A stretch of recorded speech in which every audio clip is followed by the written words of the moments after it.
జై Hind everyone. First of all జై స్వరాజ్ టీవీకి థ్యాంక్ యూ ఈ ఆపర్చునిటీ ఇచ్చినందుకు మా క్యాడెట్స్కి.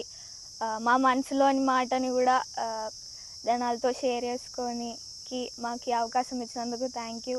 రీసెంట్గా మనకు తెలిసినట్టు పెహల్గాంలో టెర్రరిస్ట్ల అటాక్ జరిగింది.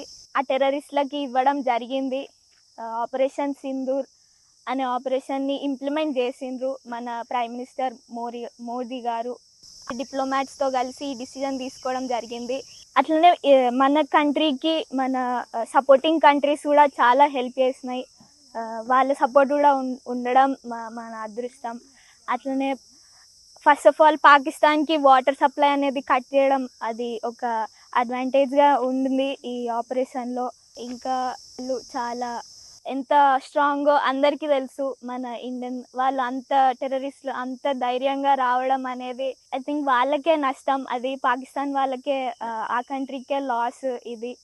అండ్ వాళ్ళ కంట్రీకే ప్రాబ్లం అవ్వబోతుంది. ఇండియాకి అసలు ఎట్లాంటి భయం లేదు. మనం ఎప్పుడు వార్కి రెడీయే, ఎప్పుడు వార్కి సిద్ధంగా ఉన్నాం. అట్లనే మాక్ డ్రిల్స్ కూడా అవుతున్నాయి. సెంట్రల్ గవర్నమెంట్ మనల్ని రెడీగా ఉంచుతుంది ప్రజలందరినీ.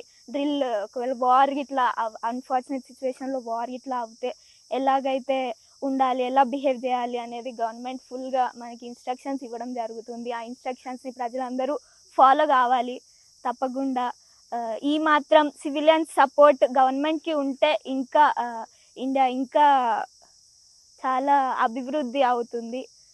అంటే ఈ వార్ అనేది ఎట్లాంటి కంట్రీ కోరుకోదు. ఎందుకంటే దానివల్ల వచ్చే ప్రాబ్లమ్స్ అందరికీ తెలిసినాయే. కంట్రీకి చాలా లైఫ్స్ లాస్. అమాయక ప్రజలు ఎప్పుడూ భారతదేశం ఎప్పుడు పీస్నే కోరుకుంటుంది. ఈ టెర్రరిస్టులు అనేది అన్ఫార్చునేట్గా వాళ్ళు ఇలా చేయడం వల్ల మన భారతదేశం అటాక్ చేసింది, తిరగబడింది.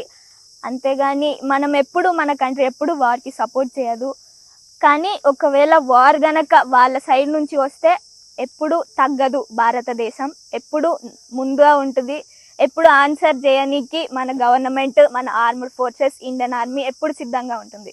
అలాగే ఎన్సిసి అనేది సెకండ్ లైన్ ఆఫ్ డిఫెన్స్. ఇందులో పాల్గొనడానికి మేము క్యాడెట్గా ట్రైనింగ్ తీసుకోనికి చాలా గర్వపడుతున్నాం. అట్లనే ఆర్మ్డ్ ఫోర్సెస్కి ఎప్పుడు మా సహాయం కావాలన్నా మేము ఎప్పుడు ముందుంటాం. అలాగే మా ANOs, LB college ANO arts college ANO sir, flying officer Prabhakar sir flying officer Prasad సార్కి చాలా గ్రేట్ఫుల్గా ఉంటాం.